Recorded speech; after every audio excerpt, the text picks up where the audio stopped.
Hello, my name is Corbin Thomas. My partner's name is Abigail Kinsey. Our project about the debate and diplomacy between Ohio and Michigan in the Toledo War.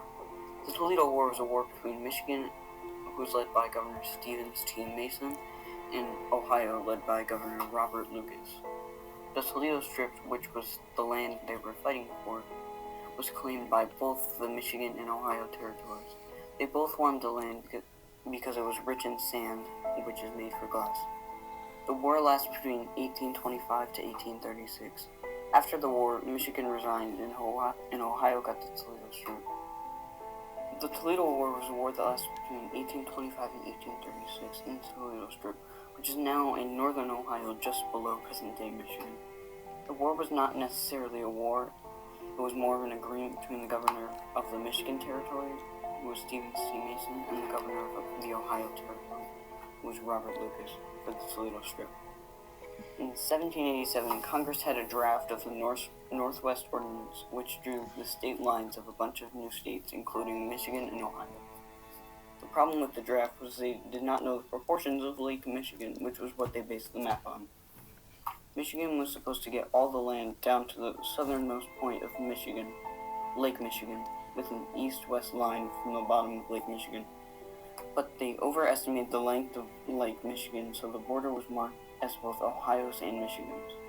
The map was unresolved in the early 19th century, but when Ohio was admitted to the Union in 1803, they included a measure in their constitution saying they own the land no matter what other surveys might say.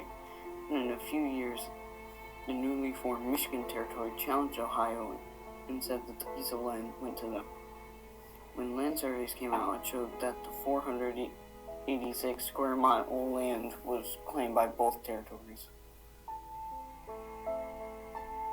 The Toledo dispute started to get out of control in early 1835. The territorial governorship of Michigan, who was led by 23-year-old boy governor Stevens T. Mason, wasted little time in asserting authority. "We are the weaker party, but we are on the side of justice," he stated. "We cannot fail to maintain our rights against a power-encroaching state." Not to be outdone by Michigan Governor Robert Lucas and the state legislature passed a resolution that extended their county borders to the Toledo Strip. As the tensions grew, both grew militias to guard their sovereignty over the piece of land.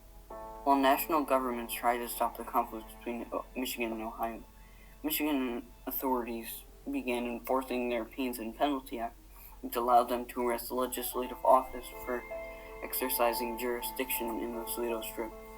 On April 9, 1900, Poes, led by Michigan Sheriff, rode in and arrested several state officials, and later a newspaper official said Ohio flag was burned down.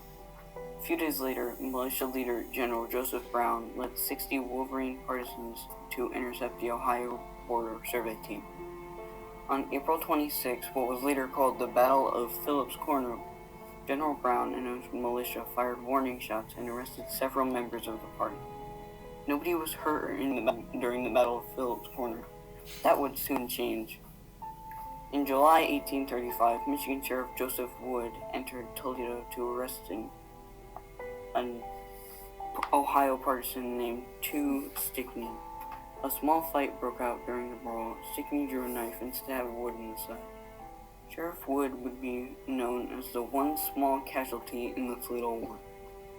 In early autumn of 1835, Michigan and Ohio governors had a court meeting in Toledo. During that time, Michigan had 2,000 militiamen lined up on the Toledo Strip.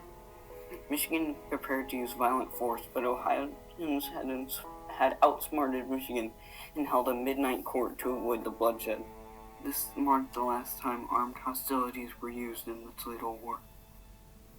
Having lost patience with Governor Stevens T. Mason, President Andrew Jackson had removed Stevens from office, but the Michiganders immediately voted him back up. By then, the tempers had died down, and both militias were called off. With the threat of war diverted, President Andrew Jackson had to settle the boundaries once and for all. The issues remained unintended because much of the debate around Congress was going to Michigan becoming a state. Finally, on December 14, 1836, Michigan reluctantly agreed to a congressional compromise that gave the Toledo Strip in exchange for statehood. in a giant 9,000 square mile area that is now the Upper Peninsula.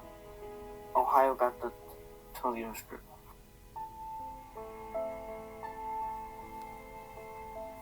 This is Michigan and Ohio's largest debate in history, and the reason why Michigan has the Upper Peninsula and Ohio has the Toledo Strip.